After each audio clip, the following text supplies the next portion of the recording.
Well, hello. Hold on. Hello. The 9th day of Christmas, 9 ladies dancing. And I haven't had nothing to drink today apart from drinking tea. And I've got another story for you.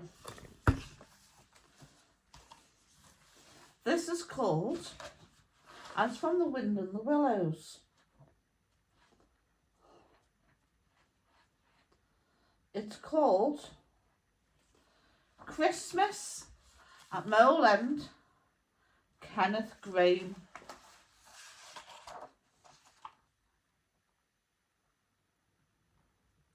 Can you get that picture? And we'll begin.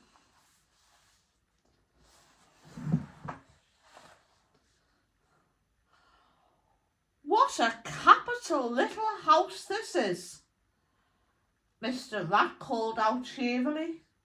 So compact, so well planned. Everything here, and everything in its place. We'll make a jolly night of it.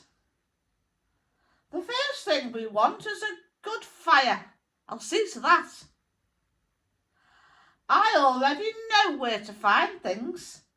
So this is the parlour. Splendid! Your own idea. Those little sleeping bunks in the wall. Capital. Now, I'll fetch the wood and the coals and you get a duster. Mole, you'll find one in the drawer of the kitchen table. And try and smarten things up a bit. Bustle about, old chap.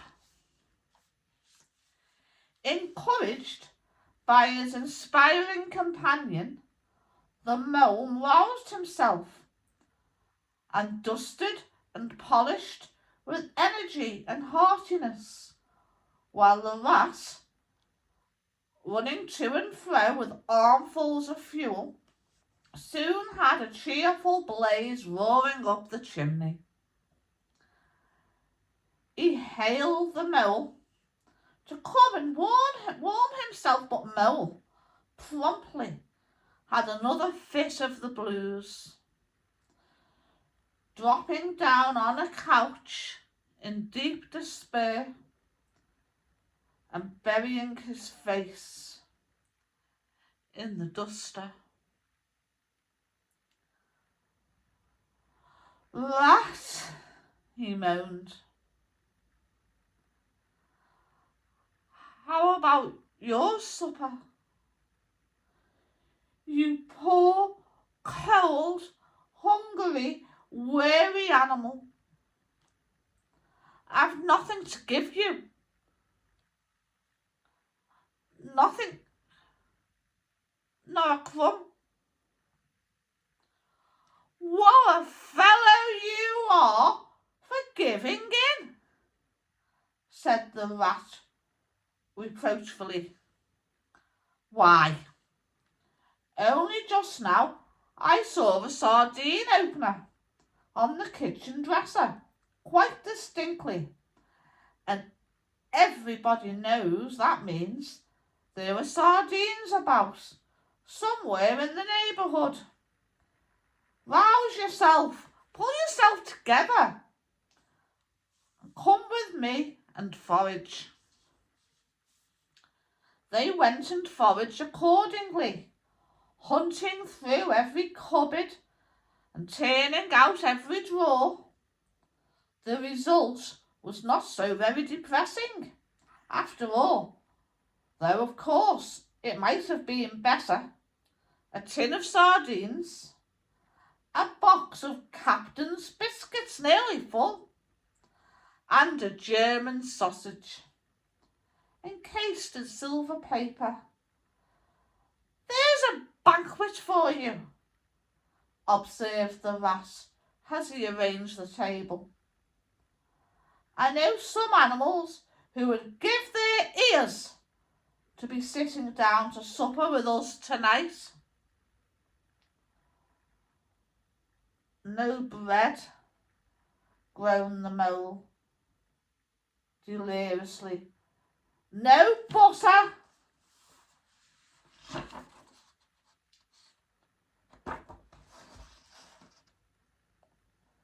No petit foie gras.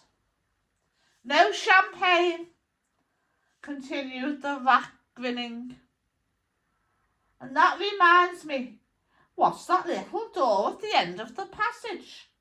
Your cellar, of course. Every luxury in this house. Just you wait a minute. Can you see?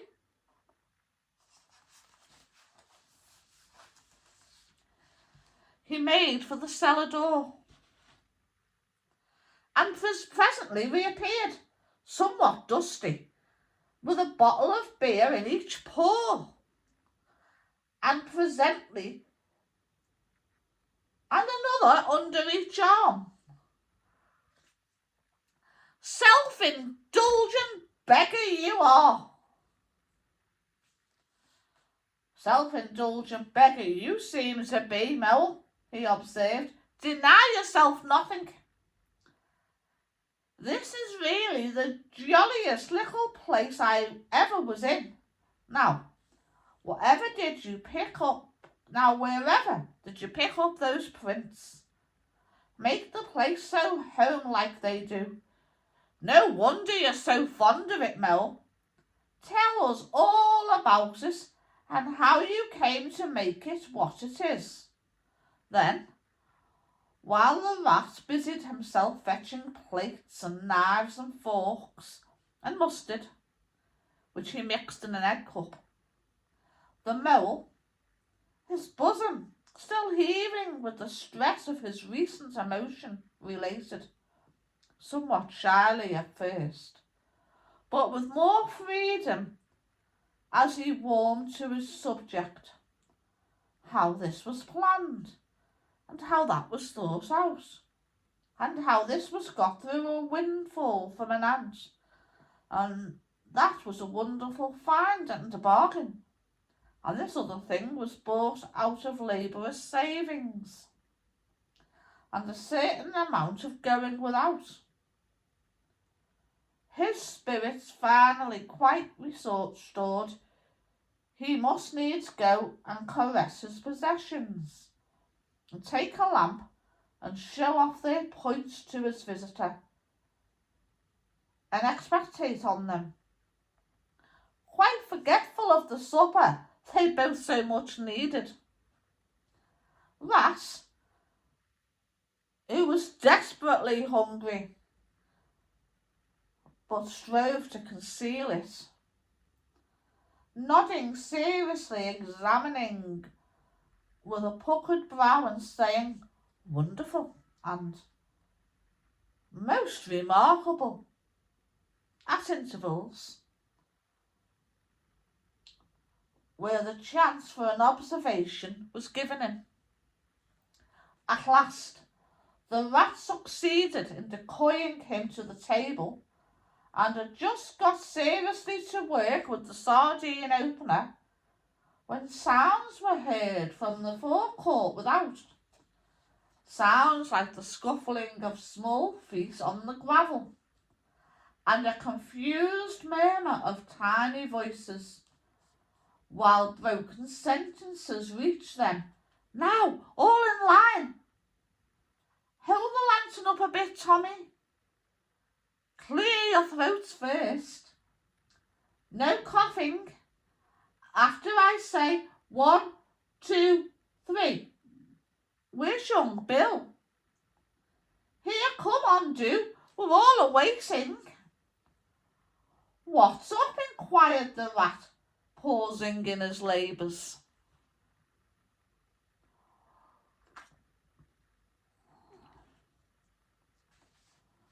I think it must be the field mice, replied the mole, with a touch of pride in his manner. They go round, carol singing regularly at this time of the year. They're quite an institution in these parts, and they never pass me over. They come to Mole End last of all. and I used to give them hot drinks and supper sometimes when I could afford it. It would be like old times to hear them again. Let's have a look, cried the rat, jumping up and running to the door. It was a pretty sight, and a seasonable one, that met their eyes when they flung the door open.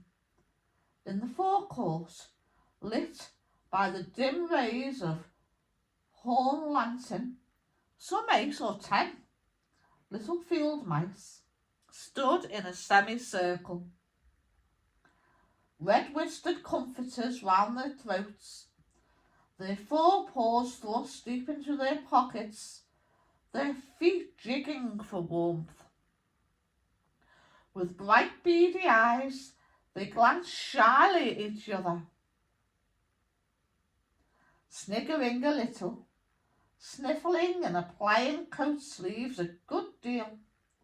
As the door opened, one of the elder ones that carried the lantern was just saying, "Now then, 1, 2, 3, and forthwith their shrill little voices uprose on the air, singing one of the old-time carols that their forefathers composed in fields that were fallow and held by frost, or when snowbound in chimney corners, and handed down to be sung in the miry street to lamplit windows at Yule time." And this is what they sang.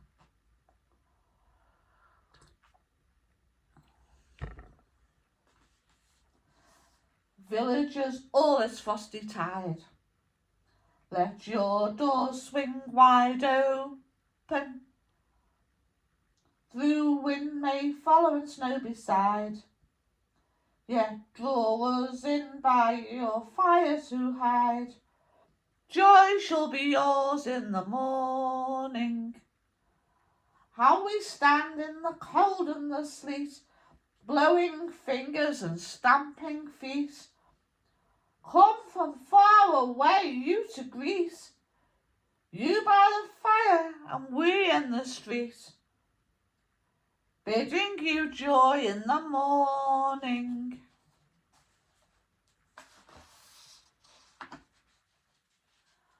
For ere 1/2 of the night was gone, sudden a star had led us on, raining bliss and benison, bliss tomorrow and more anon, joy for every morning. Goodman Joseph toiled through the snow, saw the star over a stable low. Mary, she might not farther go, welcome thatch and litter below. Joy was hers in the morning. And when they heard the angels tell, who were the first to cry, Noel? Animals all as it befell, in the stable where they did dwell. Joy shall be theirs in the morning.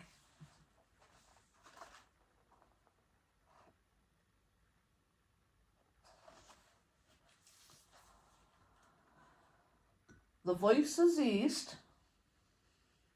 The singers, bashful but smiling, exchanged sidelong glances and silence succeeded.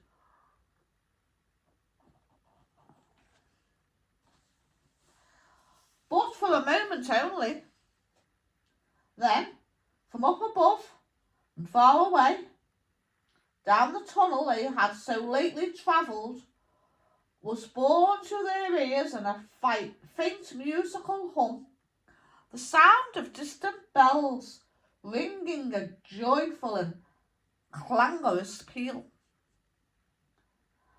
"Very well sung, boys," cried the rat heartily.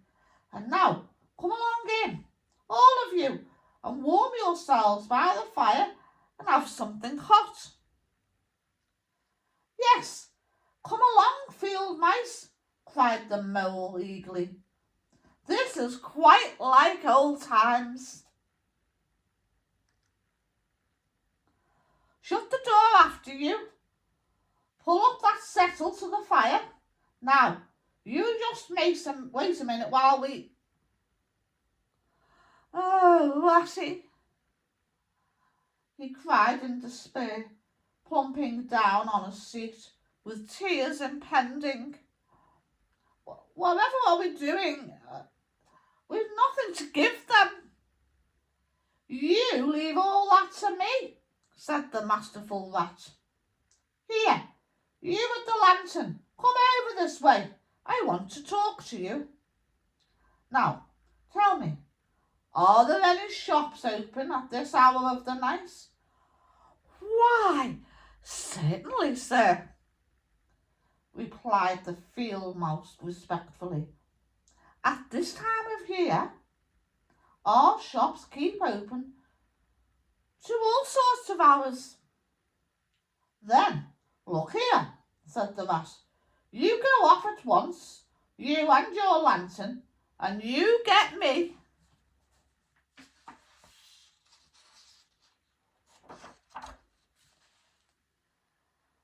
Here much muttered conversations ensued, and the mole only heard bits of it, such as, fresh mind. No, a pound of that will do. See you get buggins, for I won't have any other. No, only the best. If you can't get it there, try somewhere else. Yes, of course, homemade, no tin stuff. Well then, do the best you can. Finally, there was a chink of coin passing from paw to paw. The field mouse was provided with an ample basket for his purchases, and off he hurried, he and his lantern.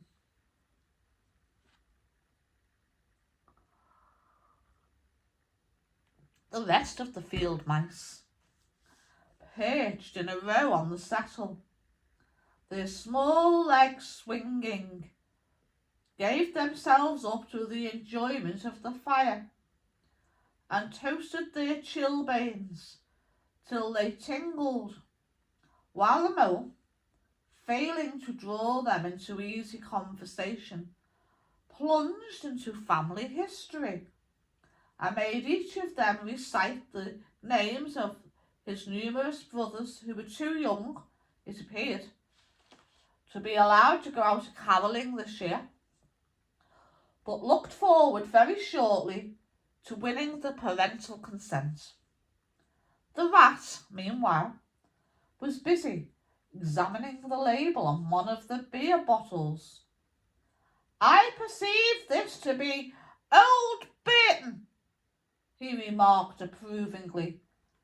Sensible mole, the very thing. Now we shall be able to mull some ale. Get the things ready, mole, while I draw the corks. It did not take long to prepare the brew and thrust the tin heater well into the red heart of the fire, and soon every field mouse was sipping and coughing and choking, for a little mulled ale goes a long way, and wiping his eyes and laughing and forgetting he had ever been cold in all his life. They act plays too, these fellows, the mole explained to the rat. Make them all up by themselves and act them afterwards. And very well they do it too. They gave us a capital one last year about a field mouse who was captured at sea by a Barbary corsair and made to row in a galley. And when he escaped and got home again, his lady love had gone into a convent. Here, you were in it, I remember. Get up and recite a bit. The field mouse addressed got up on his legs, giggled shyly, looked round the room and remained absolutely tongue-tied. His comrades cheered him on. Mole coaxed and encouraged him, and the rat went so far as to take him by the shoulders and shake him. But nothing could overcome his stage fright. They were all busily engaged on him like watermen applying the Royal Humane Society's regulations to a case of long submersion. When the latch clicked, the door opened, and the field mouse with the lantern reappeared, staggering under the weight of his basket.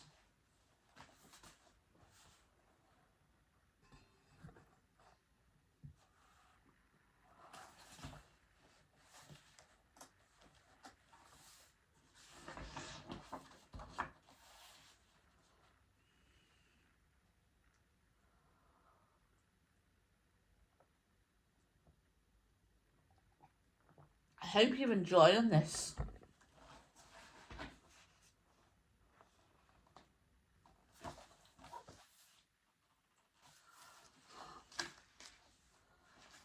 There was no more talk of play acting once the very real and solid contents of the basket had been tumbled out on the table. Under the generalship of Rat, everybody was set to do something or to fetch something. In a very few minutes supper was ready, and Mole, as he took the head of the table in a sort of dream, saw a lately barren board set thick with savoury comfits, saw his little friends' faces brighten and beam as they fell to without delay, and then let himself loose, for he was famished indeed. On the provender so magically provided, thinking what a happy homecoming this had turned out. After all, as they ate, they talked of old times, and the field mice gave him the local gossip up to date, and answered as well as they could the 100 questions he had to ask them. The rat said little or nothing, only taking care that each guest had what he wanted and plenty of it, and that Mole had no trouble or anxiety about anything. They clattered off at last, very grateful, showering wishes of the season, with their jacket pockets stuffed with remembrances for the small brothers and sisters at home.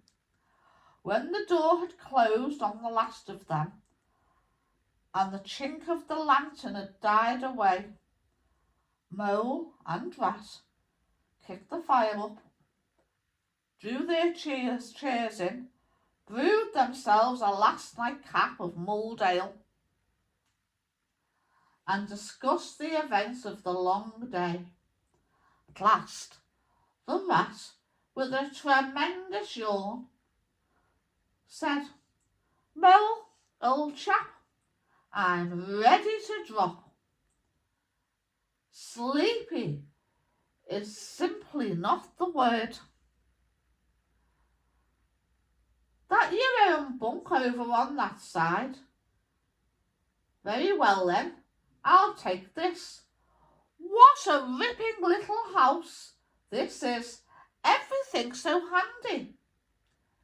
He clambered into his bunk and drilled himself well up in the blankets, and slumber gathered him forthwith as a swath of barley is folded into the arms of the reaping machine. The weary Mole also was glad to turn in without delay, and soon had his head on his pillow, in great joy and contentment. But ere he closed his eyes, he let them wander round his old room, mellow in the glow of the firelight that played or nested on familiar and friendly things, which had long been unconsciously a part of him, and now smilingly received him back without rancour. He was now in just the frame of mind that the tactful rat had quietly worked to bring about in him. He saw clearly how plain and simple, how narrow even, it all was, but clearly too how much it all meant to him, and the special value of some such anchorage in one's existence. He did not at all want to abandon the new life and its splendid spaces, to turn his back on sun and air and all they offered him, and creep home and stay there. The upper world was all too strong. It called to him still, even down there, and he knew he must return to the larger stage. But it was good to think he had this to come back to, this place, which was all his own. These things which were so glad to see him again and could always be counted upon for the same simple welcome from the wind in the willows.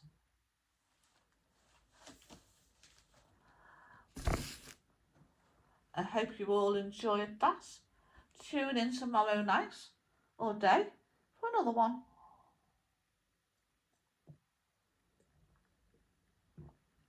It will be very fitting. It will be about snow and ice. Good day.